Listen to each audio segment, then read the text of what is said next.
Here is my brand new tactic, my 41131 Carpe Diem.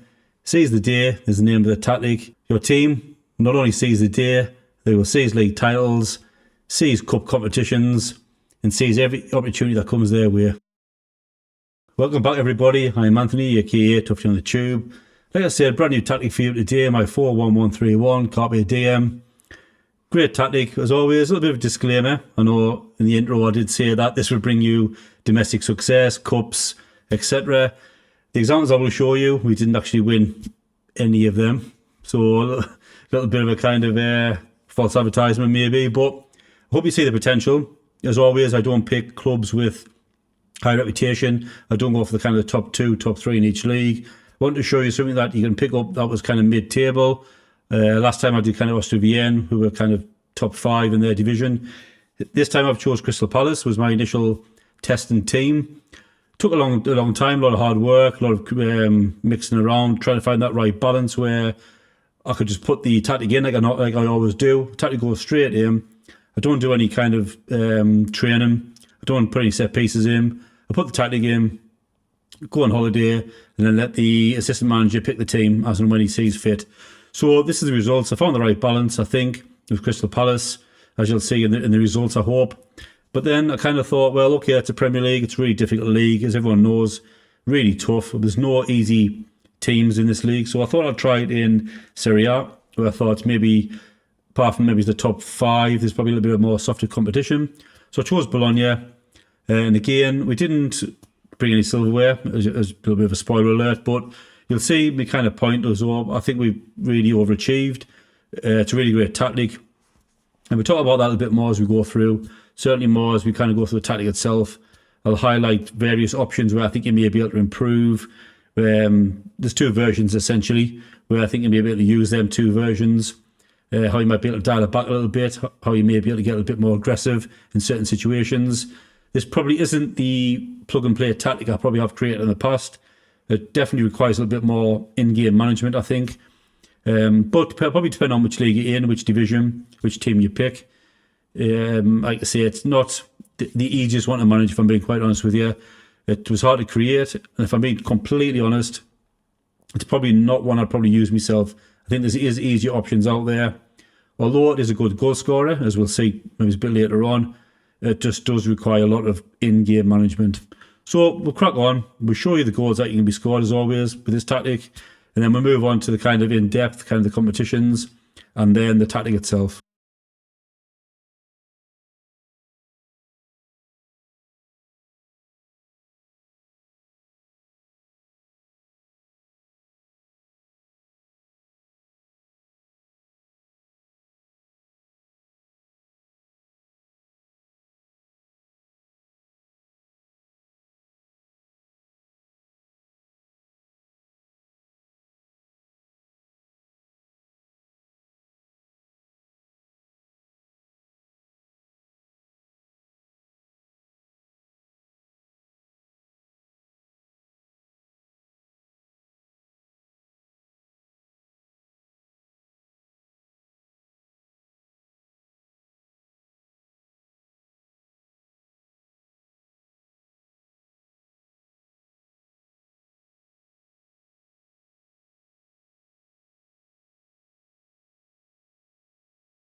So you've seen the goals that we can score with this kind of tactic.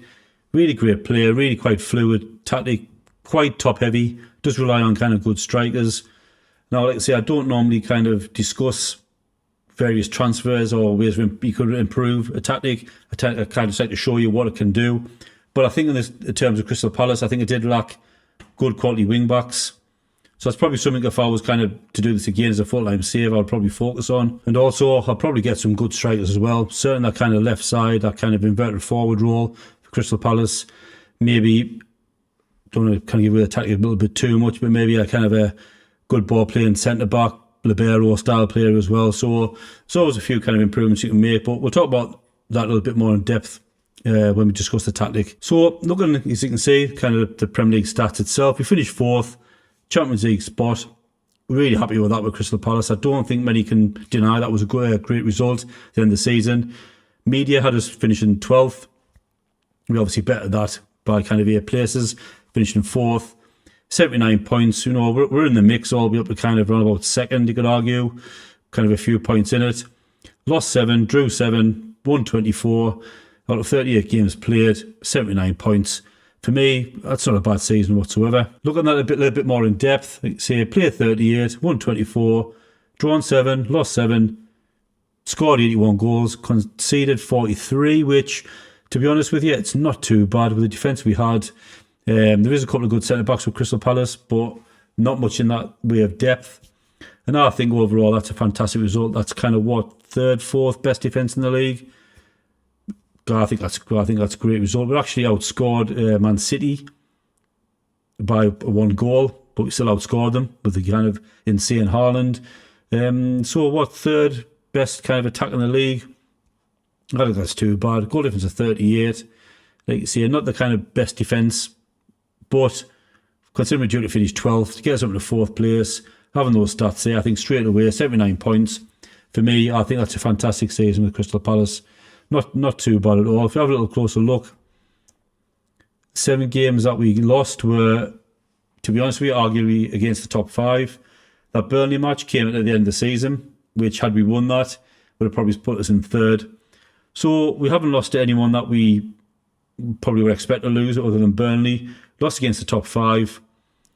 Draw-wise, I think again, Tottenham, Chelsea, Newcastle, Villa, Everton, Brentford at home. Probably a disappointing one. Man City away. You know, again, we haven't lost to anyone, or drew with anyone that you'd be kind of, I don't know, begrudge drawing against. To be quite honest with you, they're probably good points. Certainly majority of them away from home. Tottenham and Brentford at home. Yeah, Brentford's probably the one there where you probably want to expect, you know, maybe 2 points dropped. But other than that, yeah, the seasons we've kind of won against the teams that we expect to win against. Maybe lost and drawn against the teams that you probably expect to lose and draw against. Clearly, we picked up some good points on the way as well against some of these big teams. But yeah, overall for me, that's a great season. Emirates FA Cup didn't obviously do too great. Knocked out by Manchester United. Again, I'm not too disappointed with that. 5th round, 2-1 away from home. Yeah, that's kind of always going to be kind of one of them. Could go either way. Again, we went massively outplayed. It is what that is, to be honest with you. It's one of them cups where if you have a good run, you can go on and win. Again, same as the Carabao Cup. 3rd round against Man City. Probably a thrashing. No, again, 2-1 at home. Can't get the details for it, unfortunately, but yeah, 2-1 at home to Man City. Again, wasn't a thrashing by any means. And the Amos Cup, which I'm not sure what on earth that is. I'm not interested in it either. So, competition-wise, overall, no silverware. First season, though, like I say, with a bit of squad building, a bit of transfer activity at the beginning, a good, solid training regime throughout the season, bit of in-game management, good set-piece tactic. That could have quite easily been a top 2 finish, the way kind of results were, I think, at the moment. If we'd managed that a little bit better, quite easily top 2. If not, pushing the pool that little bit harder. Cup-wise, disappointing. I think we probably could have been good for a cup, but coming up against the 2 Manchester clubs, it's always going to be, yeah, I'm not going to say 50-50 to be quite honest with you. First season, shouldn't even have been that. So a quick look at stats-wise then. No fantastically green ratings everywhere, really. 4 or 5 standout players by looks of it, but goal-wise, Jean-Philippe Mateta, 23 goals, good return for a striker, 29 appearances. Just behind him was Odsonne Odward, 18 goals, 4 assists. Ayew chipped in with 15, Eze with 12, Richards, Anderson 6 and 4 respectively. Not as many as I would have liked from various other parts of the squad, but when you see the kind of setup, you probably understand why the goals came from where they did. Not too disappointed with that. I think that's a fairly good return. We saw our kind of goal output was great, in relation to the league. Would like to a bit more from Elise here. I know you chipped in with 3 goals, 7 assists. As I was kind of developing the tactic, there was times when I had him really firing. By the time I finished up with the tactic, he wasn't firing as much. He does start the season injured for about 3 or 4 months, so he's out for quite a while. Takes a while maybe to get back into the game again, but he'd still put in kind of 27 appearances a game. Would like a little bit more out of him for the position he's in, but it's probably hard to tell with that first season maybe. There was times when he was just outstanding, as I was kind of trialing the tactic, and then obviously towards the end I got good team results, but maybe slightly disappointing from him himself. But still 7 assists. He's still kind of chipped in with 7 assists out of 27 games, so can't be too disheartened. So looking at this assist-wise, 14 from Eze. He operates a kind of attacking midfielder role, centre. Tarek Mitchell, left back, as you can see, 12 assists.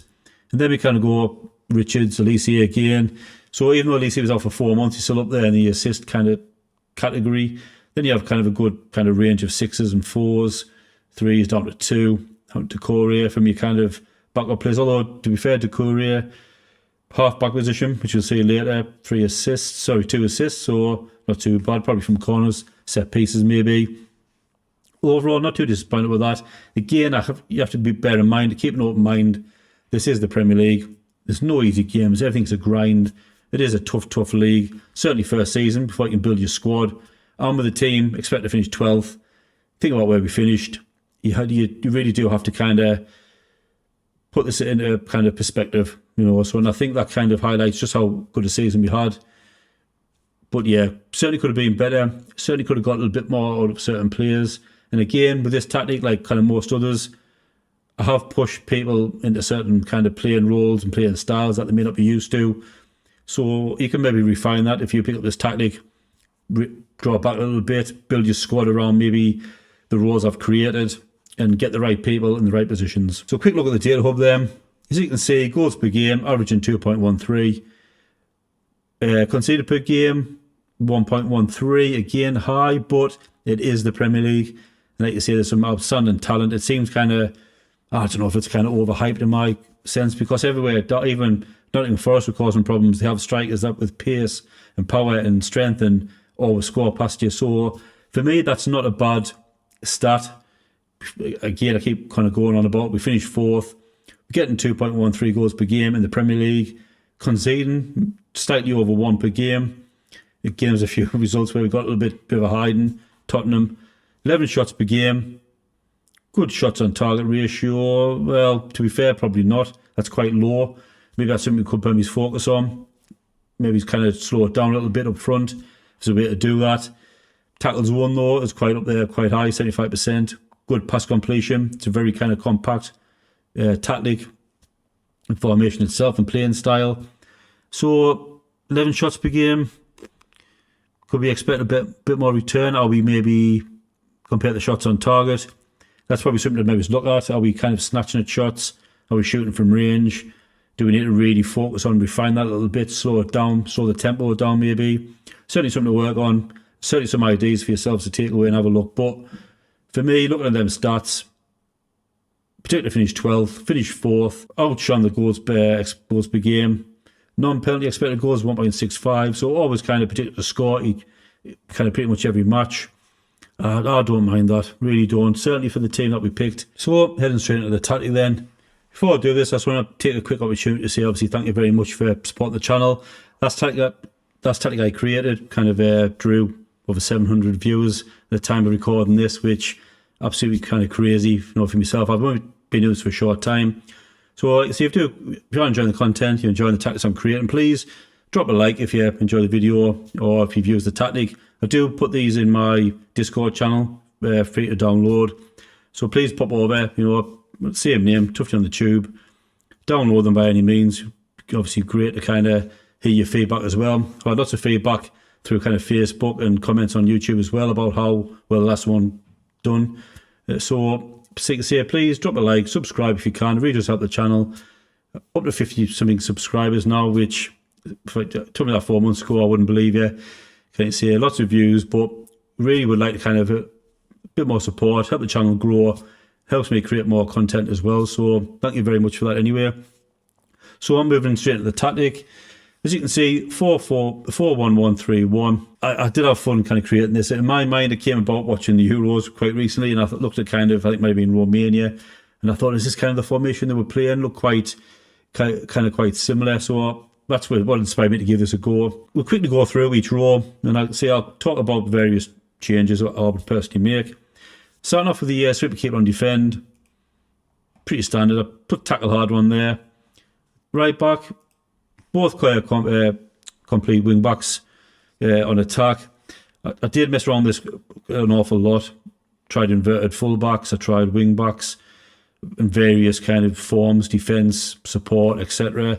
And I did find once I kind of settled on this kind of overall formation, team mentality and stuff and team instructions, that the complete wing backs were probably the right ones to go for, purely because you're lacking a lot in midfield, a lot of kind of depth and width. Yeah, so the idea is that these complete wing backs kind of roam, as it says there, roam from position, aggressive, into the opponent's kind of half, get the byline, pinging balls in as well. Kind of completes that kind of midfield, offers a little bit of kind of something as well to bulk it out. Complete wing back on attack. Instructions, cross more often, shoot less often, tackle harder, and they kind of go in line with cross and byline, get further forward anyway, stay wider and run from position. So you see, you're getting a little bit of everything, kind of almost completing kind of, obviously it's quite linear in midfield there, so I expect to see them kind of around this area as well, drifting in, basically occupying them kind of empty spaces. So that was always the idea. Centre backs in, I did go for a libero. Throughout the course I did try two, without really great success, so I had to drop one back to a ball playing defender, one as a libero, so I just wanted to kind of utilise one. Again, mindset was, I've got two very defensive midfielders here. I've obviously got me kind of wing backs kind of coming up here, being very aggressive. And I just wanted someone to kind of maybe drop into this area here, kind of push the other one along and have like a pivot as well, if you like, just to kind of have that kind of backup for any balls coming back out. Hopefully close them down quickly again, then hopefully recycle possession. That was the mentality. So kind of, just for example, if anything kind of happened, I'm that kind of double pivoting here. So I got my defender back here. I know I'd probably lose me kind of wing backs quite high up, which may have shown in kind of certain defensive aspects, conceding quite a few goals. But that was always the idea. Just offer a bit of support at that midfield, certainly with Doucouré as a half-back. I felt as though, looking at the stats at the end of the season, the half-back may have been a little bit too defensive, possibly. Maybe a waste of Doucouré's talents, which could kind of drop under a little bit later. But libero on defend, and Anderson I think played that role quite well.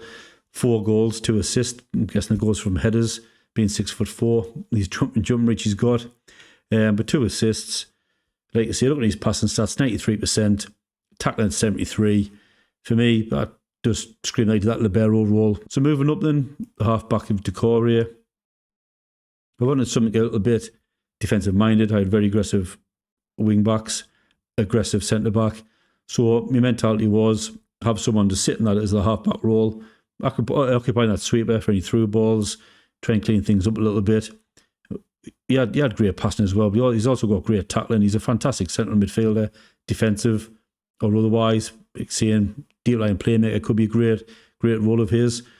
One thing I was going to maybe have on was kind of take more risks, which I thought if you did win the ball back at the half back position, you could ping balls to wherever you wanted with that kind of passing and vision. Ball winning midfielder there, simply on shoot less often, tackle harder. Again, on at Lerma, passing was fantastic, decent up there, 88%. Tackles 176 from that midfield role.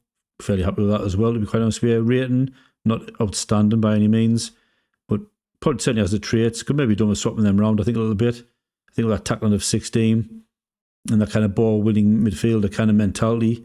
Maybe he should have been here and Decore further up. Maybe he's a box-to-box with that kind of passing ability as well. I'm not sure what the assistant manager had done. That was his best 11. I assume that's the roles he had them in. So heading up the pitch, Elise here, inverted wing on attack. Cross more often, tackle harder. Quite simple. Ezia then, occupying the attacking midfielder role. Game, take more risks, dribble more, and tackle harder. And I think with his stats, you can see why. Fantastic dribbling, agility, balance, his passing, technique, vision. And that kind of showed with the 14 assists. Took full advantage of that. And I think he kind of repaid us, with that, certainly within that role. Really fantastic performance. And you can see if you have anything like him, attacking midfielder, advanced playmaker, maybe not shadow striker, that may be a little bit too aggressive, I think, for this. We've already got quite 4 aggressive kind of roles up front with our aggressive wing backs. So maybe something a little bit lighter, attacking midfielder on support, advanced playmaker, kind of enganche, if you like, if you want someone just to act as a pivot up top. I chose as a kind of inside forward. Shoot less often, tackle harder was additional PIs to put on him. Gain, 14 goals throughout the season. Fantastic return, 27 appearances. Yeah, speaks for itself. So, again, I maybe might do that with kind of Elise here, if I ever do this again. So everyone's in this little middle bit, receiving the ball from the wing backs, from the centre of midfield, because he kind of performed fantastically. Pure goal scorer. Hovering around this side of the box, and repaid us for 14 goals. Edouard up front, so probably rotate a little bit with Matete. Matete had 25 appearances, 20 goals himself, 4 assists. Fantastic return for them number of games. Edouard, the same, 31 appearances, 17 goals, 4 assists. Absolutely fantastic. Nothing too major there. Shoot more often, tackle harder. Yeah, quite simple. So overall, see a fairly aggressive tactic really on the face of things. So team mentality is always positive. That's what we always go for. Attacking width, fairly narrow. Approach play, we have kind of play out of defence. Overlap left, overlap right. Passing shortness, we have a kind of shorter. Very high tempo. You can drop this back a little bit as well if you're not getting the possession you think you'd like it. Like I say, I always find if it's on maxed out, you sometimes lose a little bit of possession, certainly against maybe the bigger teams who really press at you. Work ball in the box, as I always say, toggle this on and off as you see fit. Previous FMs always had this on. This one, I do find that if it's off, it can create more chances, you can score more goals. Sometimes it becomes a little bit wasteful. Then I'll put it back on again. Tally up to you, view a few matches, get a feel of what's happening, and then adjust that accordingly. Then all we have on here is be more expressive. In transition then, as always, counter press, counter, very aggressive. Distribute to full-backs, distribute to centre-backs. I was quite happy with the passing range of all these, apart from my full-backs. Again, probably my weakness in this team. And then take short kicks. Very simple. So looking at the out of possession, this where it probably slightly differs between this one and the one I'll show you with Bologna. On this one, high press, line of engagement, and a standard defensive line. This I found to be the most balanced across the entire season. Again, the Premier League is tough. We've mentioned that before. Everyone knows, playing the Premier League, you're up against quality in some way, shape or form in every team. Trigger press much more often. Prevent short goalkeeper distribution, as always, and get stuck in. Make this aggressive, make this in your face. Because we have this kind of standard defensive line, I wanted everyone when they did tackle, to get stuck in there, get that ball back at every opportunity. Now, I'll show you with Bologna, but I did find, as I played through even a few seasons with Crystal Palace, getting this tactic right, I did find even against the kind of good teams, your top 6, your Man Cities, your Liverpools, certainly at home, you can quite easily drop this up much higher, really press high up the pitch, put the pressure on, and I think at home, even against the bigger teams, you will get results. Not always guaranteed, obviously, but I did find that sometimes against the bigger teams, hence why we lost maybe to every top 6 side in the league. When you had the standard line, probably give them a little bit too much space in the centre midfield, and against top teams like that, we're getting punished. So I did find that pushing that up a little bit, even against your Arsenals, your Man Cities, your Liverpools, really did put the pressure on. But I had to try and find something balanced sort of play through the season. And this is kind of where it fell. And that was kind of standard. You will see a little bit of a change in the Bologna save, where the league isn't so difficult. It's kind of outside the top 5 or 6. It's relatively easy, should we say. That completes the tactic. So moving on to Bologna. As you can see, straight into it, competition-wise, fantastic result. Finished second in Serie A. For me, I think that's a great achievement. Looking there, I think we were due to finish 10th in the league. We've kind of bettered that and some. Champions League football, if you were to continue this save. First season as well, a game exactly the same as Crystal Palace. Put the tactic in, let the assistant manager pick the team, let it run through. Nothing else added to it really. This one, just I wanted to highlight how I could be a little bit more aggressive in this league. With Crystal Palace, you'll see that obviously the tactic I've just shown, we were kind of sat a little bit deeper. On this one, quite the same style, kind of team instruction-wise. One or two little tweaks, but otherwise, very much the same kind of mentality, the same kind of team instructions. The only difference is I kind of pushed that line a little bit higher. Felt as though I could be a little bit more aggressive in this league. Due to be quite honest with you, there's not the quality you get in the Premier League, quite simply. Outside of the kind of top 6, top 7, you pretty much kind of, expected to beat the teams kind of around you, in my eyes. Again, I think we finished above some teams and got some results against some really good teams that we probably weren't expecting. I think away wins against Inter, Juventus. A couple of little disappointing ones towards the end. I think we went on a series of about 3 draws. Looking at that, 4 losses. Lazio, Milan, Cagliari, Udinese. Disappointed maybe 2 of them. If you look at kind of Cagliari and Udinese. Milan, Lazio, okay. Probably kind of live with that really. 10 draws, like I say, you could probably convert quite a few of them to maybe wins. Had you kind of managed the in-game side a bit more. Maybe a kind of set-piece tactic to grab a few extra goals. Who knows? But overall, 10 draws, 4 losses. Can't really complain with that. Goal difference of 42, just behind Milan as well. Second best in the league. 82 points. Game, for me, really good standout season. Looking at that a little bit more in depth. Look at the stages. So, like we said, 38 games played, 24 won, 10 drawn, 4 lost, scored 82 goals, which I think is fantastic in this league. Conceded 40, probably third best in the league looking at that. Goal difference of 42. I'm happy with that. Like I say, this is kind of the team expect to finish, I think what they say there, 12th in the league. So we expect to be on about this kind of Monza way. We bettered that by 10 places. And I think if you took over this, use this tactic, maybe you'd obviously improve certain areas, a little bit more depth. Again, I think Bologna's got a really good kind of striking options in Xerxes, kind of Salmikas on the right-hand side. So you've really got that kind of attacking kind of content as you have with probably Crystal Palace. Maybe knocking a little bit depth, maybe in midfield, defence as well. Certainly with them kind of complete wing-backs. But overall, fantastic kind of achievement. Great stats. Looking at the goals, Xerxes was our main man. 35 appearances, 18 goals. Not a bad return. 2 assists. 6.92 rating. Kind of our main striking outlet. Jasper Karlsson, I think on the left-hand side. Chipped in with 14 goals, 13 assists. That's fantastic as well. Kind of certainly with the assists as well. Kind of doing his bit goal-wise, not far from Xerxes. And chipping in with a kind of a vast amount of assists. Really happy to see that. Orsolini, probably on the right-hand side. Again, 13 goals, 11 assists. Lewis Ferguson as well. And this kind of, when we go through, I'll show you a little bit of the tactic in a second, but this probably highlights a little bit difference between the kind of 2 teams. We've got Ferguson sat here in this kind of ball-winning midfielder, box-to-box midfield, as I had him on in this tactic for Bologna. And I think this is where player traits maybe come in as well. He has that movement to channels. He has that kind of places shots, dives into tackles, runs the ball often. Having a few of them, maybe that kind of, can't remember the kid in Palace who I had on, but the difference is maybe kind of there as well, how he operates that kind of central midfield a little bit more. He's obviously kind of heading to world-class kind of level.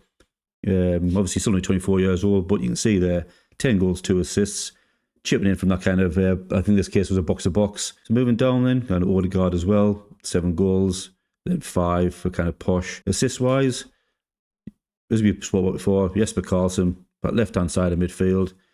Orsolini as well on the right-hand side, chipping in with 11. Then you've got your kind of wing-backs or complete wing-backs on 6 and 5. Calafori, kind of, I don't know if he was operating on that kind of left hand side. He's got 29 appearances, 3 goals, 5 assists. Quite good for a centre-back. I'll have to have a little look at the tactics here. I don't know if the assistant manager maybe put him as our libero that we play. I would expect a few more from my wing-backs. Kind of 15 appearances, 43 assists from that kind of right-hand side. But overall, really happy, really great team performance. To be quite honest with you, plenty of assists there in the areas that you'd expect. Could argue that maybe want a little bit more, maybe from my wing-backs. I think Crystal Palace, kind of wing-back on the left, contributed to probably more assists than our attacking midfielder on the right or left did in this tactic. So maybe that's just down to the aggressiveness of it. I think on the Crystal Palace save, because we sat a little bit deeper, you asked our wing-backs to do a lot more. Here, sort of a little bit higher, and maybe laying off to the wing backs, the attacking midfielders on left and right a little bit more, and hence they're bringing them more into the game. Just look at the data hub. Look at how Janet performs. You can see straight away. Goals per game's up to 2.16. Conceded per game down to 1.05. Shots per game 14.39. So I think if you look at it, bring that bit of quality, really refine this, you can squeeze more goals out of this, I think, quite easily. Like I say, maybe it's combining the two tactics between the Palace one, sitting back a little bit deeper at times if you want to defend a lead. Maybe you're away in a tough European competition, or but I think you've seen as well, it's really kind of benefits this tactic if you're really aggressive against the top teams as well. We've got kind of great results against kind of Inter away, Juventus, teams that you maybe expect to get steamrolled by.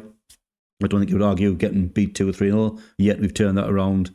And probably come away with I think Inter was 2-0 away, and I think even Juventus, we kept a clean sheet. So very quickly then, just run through the tactics of Bologna. Very, very similar to Crystal Palace. Not many changes. Very subtle. Main one, Ferguson in that box-to-box midfielder role. Probably somebody I'd probably put Decoria for the Crystal Palace save, maybe with his vision and passing. So other than that, not really that much different, to be quite honest. Out of possession, we did play that higher, or much higher defensive line, which I think kind of put a little bit of pressure on. It worked for this league. I don't think it worked for the Premier League, purely because there's a gulf in class, pure and simple.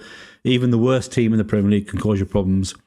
And I think towards the end of this season, it showed, even in the Serie A, we dropped off a little bit against the worst teams in the Premier League. If you weren't much higher, if you were slightly further back, you either got punished by the big teams or you get punished by the smaller teams. And I think if you were much higher, you tend to do a little bit better against the big teams. But if you have that lower line, you get absolutely blitzed by the slightly better teams and the bigger teams. If you're much higher, you may kind of get caught out by the smaller teams on the counter-attack. But it's all about that balance. So I think you can probably combine these little two tactics, no matter which league you're in. If I was kind of away, I may opt for the Crystal Palace style against certain teams. If I'm at home, I'll probably opt for the Bologna style. Really aggressive, really high line. And I think if you can find that right balance, you'll end up with a really fantastic season. So that's it from me for this episode. Next tactic I've been working on is a quite standard 4-2-3-1. Did a little bit of a kind of a twist though. I've done it more of a kind of, hopefully, a little bit of an underdog style tactic. And that's due to get released in a couple of days. That's when I need to record and kind of edit that and hopefully get that out to yourselves as well. Probably nothing that's going to blow your mind, I'll be quite honest, but it's quite interesting. Probably quite a lot to talk about. As you know, I don't pick the top teams. I like to pick teams mid-table that people can kind of really look at and develop as well. No point me picking kind of Man Cities or your Milans or your Inters and then, releasing that on YouTube and calling it the monster destruction tactic or league destroyer or, over 100 goals a season. Nothing wrong with that if that's kind of how people want to show tactics. But for me, I think you can probably put my tactics here into Milan and into Man City's, Arsenal's, and blitz the league. But I just want to show something a little bit different. Hopefully, open up a few suggestions, a few ideas. Hopefully, people can pick up these tactics and then develop them themselves. Leave a little bit of space for kind of development and put their own stamp on it. That's kind of my style. So if you're enjoying the content, please drop a like, subscribe. You can see the channel's grown kind of week by week, and it's fantastic to see. It gives me a little bit of a boost as well, kind of create more content for you guys. So see you next time. Bye for now.